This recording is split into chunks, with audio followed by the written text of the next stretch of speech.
आज हमारा व्याकरण संस्कृत व्याकरण का पहला क्लास है और इसमें हम वरद राज द्वारा विरचित लघु सिद्धांत कौमुदी पर चर्चा करेंगे। और हम इस क्लास का आरंभ जो है वह वरद राज द्वारा ही विरचित मंगलाचरण से कर रहे हैं और उसका मंगलाचरण है न त्वां सरस्वती देवी शुद्ध्यां गुण्यां करोम्यहं पाणिनि परमेशाय लघु सिद्धांत कौमुदी। यह मंगलाचरण इसलिए किया जाता है कि हम जो भी कार्य जो है प्रारंभ करते हैं, आरंभ करते हैं, उसमें किसी प्रकार का विघ्न न आए और हमारा कार्य अच्छी तरह से पूर्ण हो और हमारे कार्य का अच्छी तरह से प्रचार प्रसार हो। तो कहा कि मंगलाचरण में न त्वां सरस्वती देवी शुद्ध्यां गुण्यां करोम्यहं, इसमें जो नत्वा है, नत्वा जो है नम धातु कत्वा प्रत्यय से मिलकर, और इसमें नम मतलब होता है नमस्कार और कत्वा प्रत्यय जो है करके अर्थ में प्रयोग होता है। तो यह जो है आपका पूर्वकालिक प्रत्यय है, इसका अर्थ होता है नमस्कार करके। तो कहा कि नमस्कार करके, तो प्रश्न ये उठा किसको नमस्कार करके? तो कहा या शुद्ध्यां गुण्यां सरस्वती देवी, अर्थात शुद्ध्यां गुण्यां सरस्वती देवी नत्वा, अर्थात शुद्ध गुणों वाली सरस्वती देवी को नमस्कार करके। तो कहा कि शुद्ध गुणों वाली सरस्वती देवी को नमस्कार करके, तो यहाँ पर शुद्ध्यां गुण्यां जो है यह जो है सरस्वती देवी का विशेषण है और यहाँ पर सरस्वती देवी जो है आपकी संज्ञा है। तो सरस्वती देवी नमस्कार करके, किसको नमस्कार करके? सरस्वती देवी को नमस्कार करके। और सरस्वती देवी कैसी है? तो कहा शुद्ध गुणों वाली।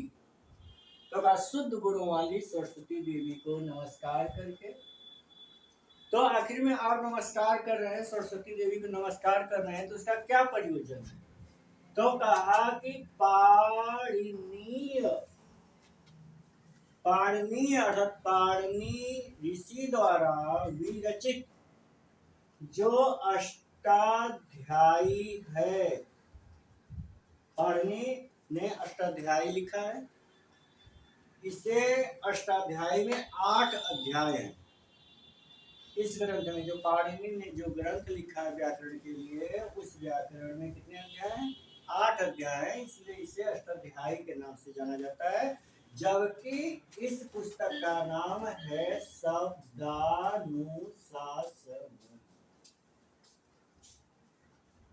शब्दानुशासन अष्टाध्यायी का शब्दानुशासन नाम है।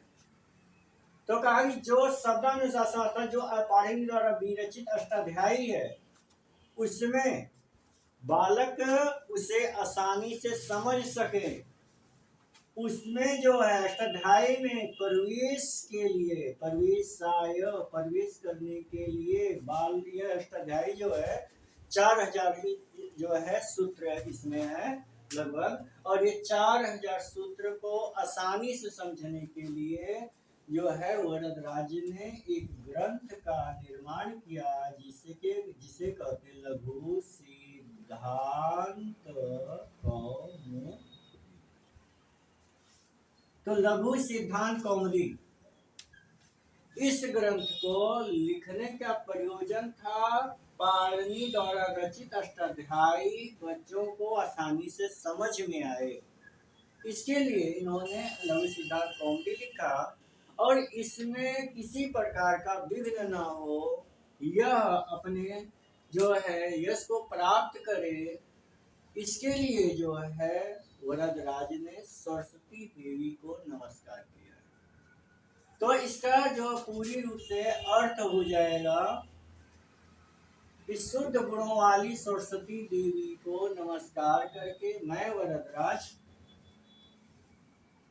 शुद्धाम गुड़ियाम शुद्ध गुणों वाली सरस्वती देवी को नमस्कार करके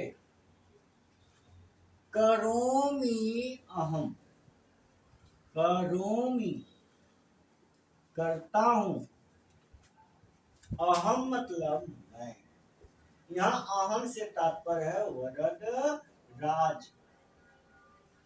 तो कहा मैं वरद राज शुद्ध गुणों वाली सरस्वती देवी को नमस्कार करके पाणिनि द्वारा जो विरचित शासन ग्रंथ है व्याकरण का, या जिसे अष्टाध्यायी के नाम से भी जाना जाता है, वह आसानी से समझ में आए, उसके लिए बच्चों को आसानी समझ में आए, उसके प्रवेश के लिए मैं लव सिद्धांत कौमुदी नामक व्याकरण ग्रंथ की रचना करूंगी, मतलब करता हूं। तो यह आपका मंगलाचरण है जो है वरदराज द्वारा विरचित लव सिद्धांत कौमुदी का। यह नमस्कारात्मक मंगलाचरण है। मंगलाचरण जो है 3 प्रकार का होता है। एक होता है वस्तु निर्देशात्मक मंगलाचरण, दूसरा होता है आशीर्वादात्मक मंगलाचरण, और तीसरा होता है नमस्कारात्मक मंगलाचरण। आपसे प्रश्न ये भी पूछा जा सकता है कि जो है मंगलाचरण कितने प्रकार के होते हैं, तो आपको बोलना रहेगा 3 प्रकार के होते हैं, वस्तु निर्देशात्मक, आशीर्वादात्मक और नमस्कारात्मक। और वरदराज ने यहाँ पर सरस्वती देवी को नमस्कार किया, इसलिए इस मंगलाचरण में नमस्कारात्मक मंगलाचरण कहा जाएगा। तो कहा शुद्ध गुणों वाली सरस्वती देवी को नमस्कार करके मैं वरदराज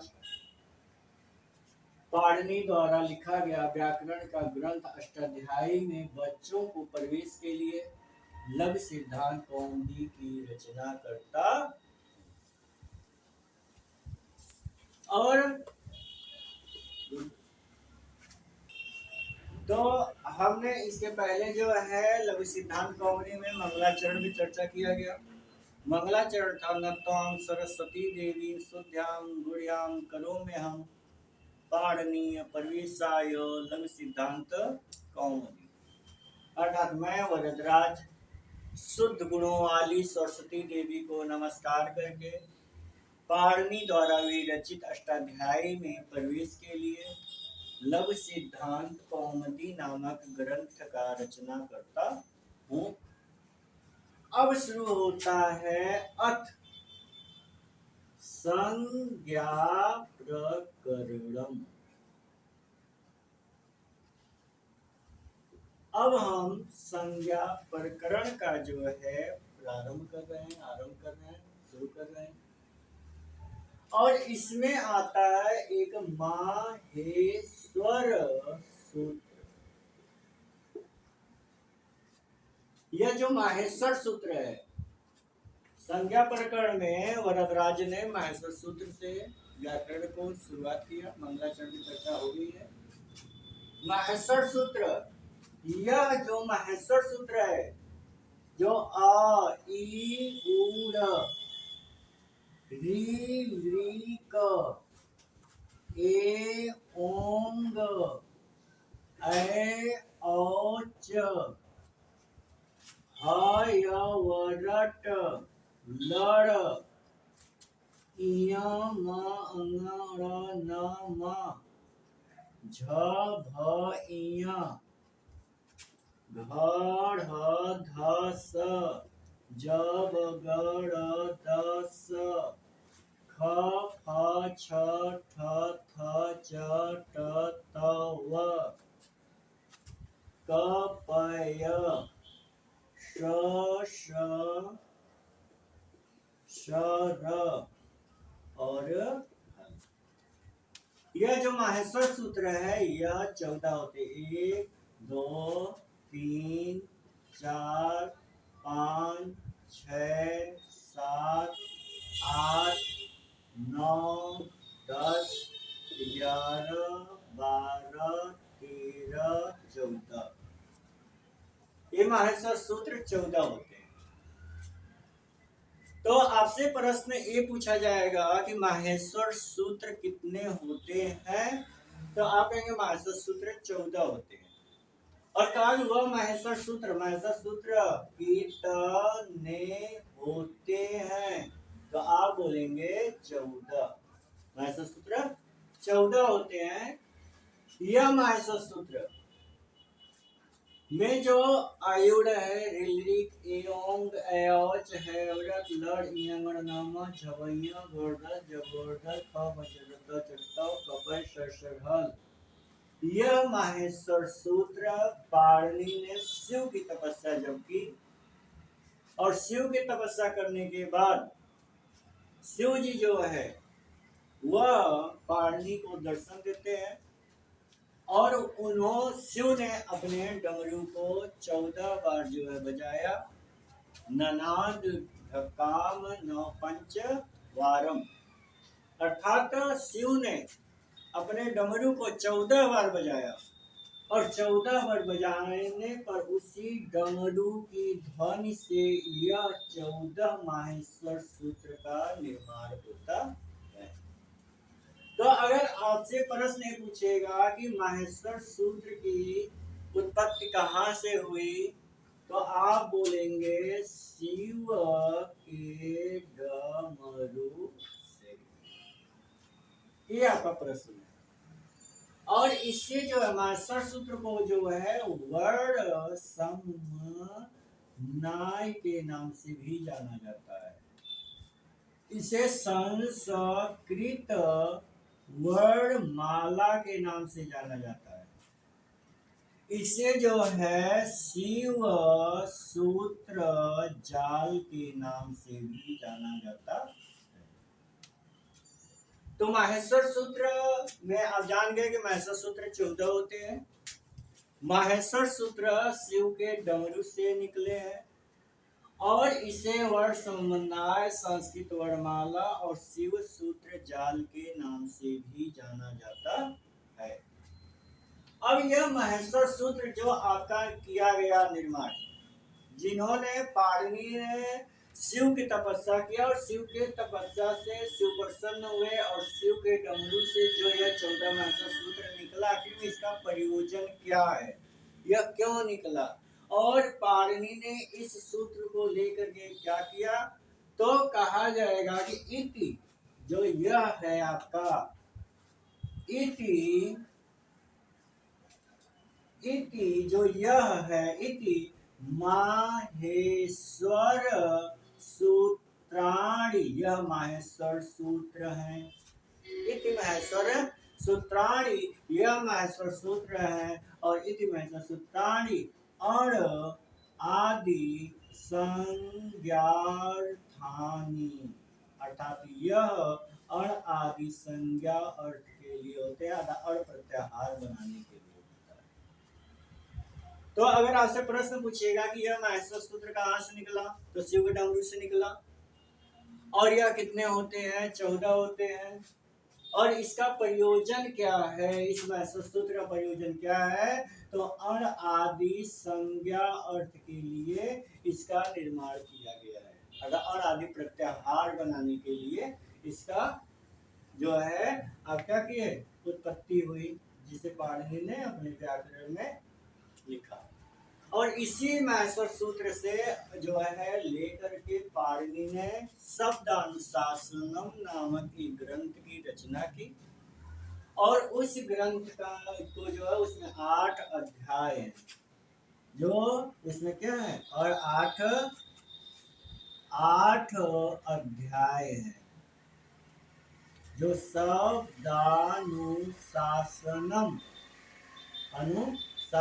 नामक ग्रंथ की उन्होंने रचना की। इसमें 8 अध्याय है। और इसमें जो है प्रत्येक अध्याय में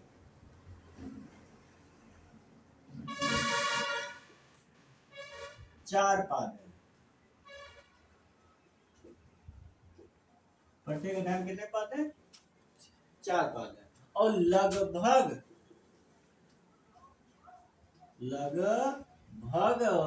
इस शब्दानुशासनम ग्रंथ में 4000 सूत्र हैं। अब इसमें कितने अध्याय शब्दानुशासन में? 8 अध्याय। इस 8 अध्याय होने के कारण इस शासनम ग्रंथ का एक नाम पड़ता है अष्टाध्यायी। तो पाणिनि द्वारा विरचित जो ग्रंथ शब्दानुशासनम है वह शब्दानुशासनम नाम से कम और अष्टाध्यायी के नाम से ज्यादा प्रसिद्ध है। तो आपसे यह भी पूछा जा सकता है कि पाणिनि द्वारा विरचित अष्टाध्यायी में कितने अध्याय हैं, प्रत्येक अध्याय में कितने पाद हैं, और इसमें अष्टाध्यायी में लगभग कितने सूत्र हैं। ये सब आपका प्रश्न है। तो कहा कि इति महेश्वर सूत्राणि और आदि संज्ञार्थानि, यह महेश्वर सूत्र है। यह संज्ञा अर्थ के लिए और प्रत्याहार आदि बनाने के लिए होता है। फिर उसके बाद अष्टाध्यायी का नाम शब्दानुशासनम है, अर्थात शब्दों पर शासन करना। और शब्दानुशासन एक व्याकरण का ग्रंथ है। व्याकरण हमें जो है किसी भी भाषा में शुद्ध बोलना लिखना सिखाता है। अर्थात शुद्ध बोलना लिखना पढ़ना जो भी है वह व्याकरण से ही हो सकता है। और इसमें शब्दों पर शासन किया जाता है, ऐसा कहा गया है। और अष्टाध्यायी जो है शब्दानुशासन का दूसरा नाम है, इसलिए शब्दानुशासन बोले अष्टाध्यायी बोले, बात एक ही है। तो एक ही ग्रंथ का दो नाम। अब महेश्वर सूत्र में अभी सूत्र बोला गया कि इति माहेश्वराणि सूत्राणि अण आदि संज्ञार्थानि। अर्थात यह महेश्वर सूत्र है। यह जो इति महेश्वर सूत्र था, माहेश्वर, एक है माहेश्वर और एक है महेश्वर।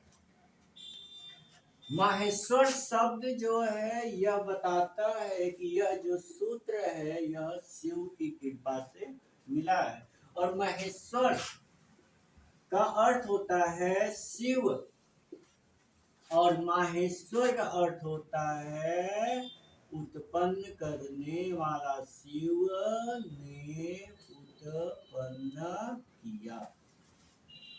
महेश्वर और माहेश्वर में ही अंतर होता है। तो इसमें लिखा है महेश्वराणि सूत्राणि, अर्थात यह माहेश्वर द्वारा जो है लिया गया, महेश्वर की कृपा से ये प्राप्त हुआ है। और इसका प्रयोजन क्या है? तो कहा अण आदि संज्ञा अर्थान, अर्थात अण आदि प्रत्याहार बनाने के लिए इसका उत्पत्ति किया गया है, इसे उत्पन्न किया गया है। ताकि शाम अनत्याम इतर, एशाम अनत्याम इतर, अर्थात एशाम अनत्याम इतर। तो एशाम धन अनत्याम धन इतर। एशाम इस महेश्वर सूत्र के, जो आपको ये महेश्वर सूत्र दिखाई दे रहा है, अयुर ऋद्रिक एवं आदि जो महेश्वर सूत्र आपको दिखाई दे रहे हैं, एशाम इन महेश्वर सूत्रों में अनत्याम अर्थात अंतिम वर्ण की इत संज्ञा होती है। अर्थात इन माहेश्वर सूत्र में अंतिम वर्णों की इत संज्ञा होती है। तो अयुण में अड़, तो ये महसूस सूत्र है, पहला सूत्र, दूसरा सूत्र, तीसरा सूत्र, चौथा सूत्र, पांचवा, छठवां, सातवां, आठवां, नौवां, 10वां, 11, 12, 13 और 14।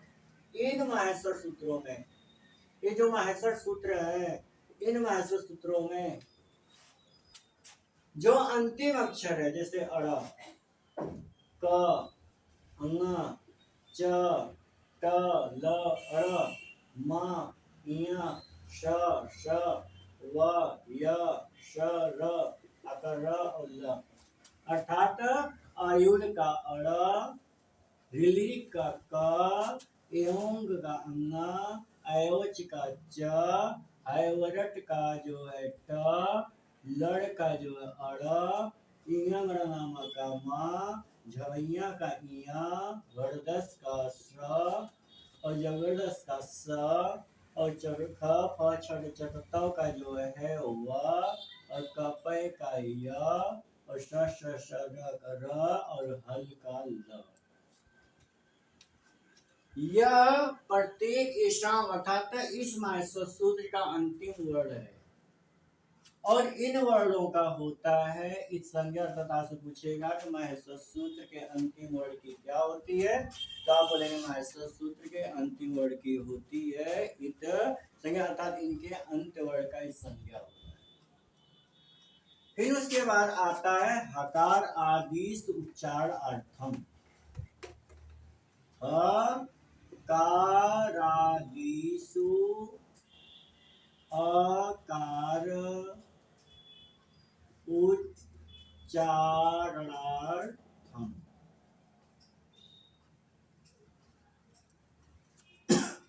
तो हकार आदि में अगर ह से लेकर के ल तक जो हल प्रत्याहार है, हकार आदि में ह, कार, धन, आदिषु धन, अकार, उच्चारणार्थम।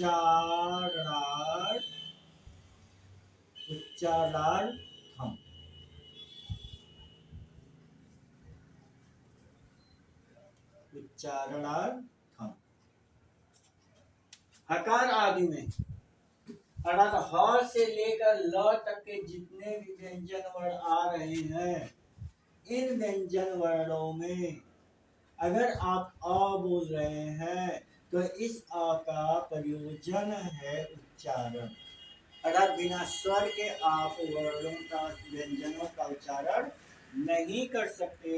तो ह, य, व, र, आप जो ह में ह और आ बोल रहे हैं, य में आप य और आ बोल रहे हैं, व में आप व और आ बोल रहे हैं। तो ये ह, य, व लिखा तो इस तरह से जाएगा, लेकिन बोला जब जाएगा तो इसमें आकार मतलब आ को क्या किया जाएगा, जोड़कर बोला जाएगा, क्योंकि व्यंजन जो है बिना स्वर के नहीं बोले जा सकते। इसलिए यहाँ पर जो अ आया है वह इस हकार आदि अर्थात य, ह, य, व इस सबके उच्चारण के लिए होता है, इसलिए कहा हकार आदि सुआकार उच्चारणार्थम। लेकिन एक सूत्र आपका है लड़, एक सूत्र आपका क्या है, लड़, तो का लड़ मद ए तू इत संज्ञ, कि लड़ के मध्य में कहा कि लड़ के मध्य में, लड़ के मध्य में अगर लड़ जो सूत्र है, यह जो छठा सूत्र है, इसमें जो है जो अ आएगा वह जो है इसमें पठित जो अ है उसकी भी इत संज्ञा होती है। तो ल, आ, अड़, लड़ मध्य, लड़ के लड़ सूत्र जो छठा सूत्र है इसके मध्य में जो आ है, ल और अड़ के बीच में जो आ है इसकी भी इत संज्ञा होती है। तो कहा कि माहेश्वर सूत्र में, माहेश्वर सूत्र शिव के द्वारा, शिव की कृपा से प्राप्त हुआ, इसलिए इसे माहेश्वर सूत्र कहते हैं। यह अण आदि संज्ञा अर्थ के लिए होता है, प्रत्याहार आदि के लिए होता है।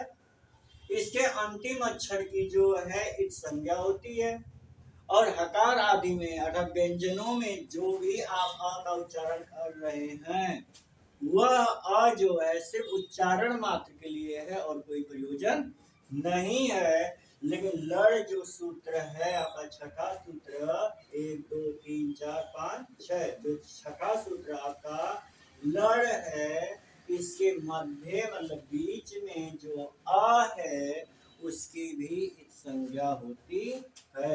अर्थात लड़ के मध्य में आ की इत संज्ञा होती है। तो आपसे प्रश्न पूछ सकता है कि किस सूत्र में आ की इत संज्ञा होती है, तो आप क्या बोलेंगे? लड़ के मध्य में आ की इत संज्ञा होती है, ठीक ना। और फिर उसके बाद का हलंत्यम, यह एक संज्ञा विधायक सूत्र है और ये जो है इसकी चर्चा आगे की जाएगी, अगले क्लास में की जाएगी। तब तक